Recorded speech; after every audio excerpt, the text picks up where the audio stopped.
Hai, selamat datang ke channel Nami 267. Jangan lupa like, komen dan subscribe. Okay, hari ni kita akan main game.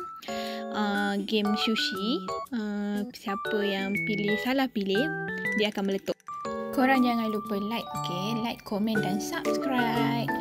Okay, kita akan letak wasabi dalam nombor berapa agak-agak? Kita akan pilih nombor 7. Okay? Harap-harap selamatlah sampai habis game.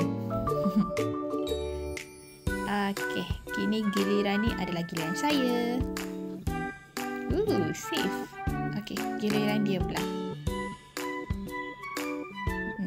Okey, selamat. Okey, giliran saya. Selamat. Giliran dia. Kita tengok. Oh, masih selamat. Okey, giliran saya pula.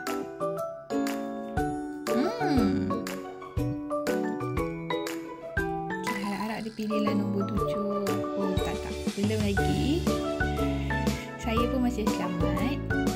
Dia pun ada letak satu wasabi dalam nombor sushi. Saya pun ada letak. Tengok siapa yang terkena. Nampaknya sekarang ni sushi dah tak banyak. Okay, sekarang giliran saya. Dan saya masih selamat. Okey, kita tengok siapa yang kena.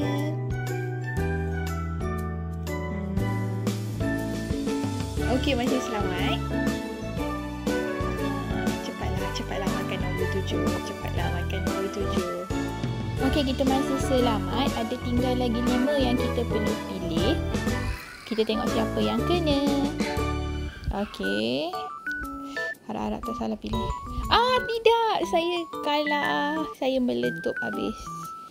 Okey, korang jangan lupa like, komen dan subscribe channel saya Nami 267. Bye.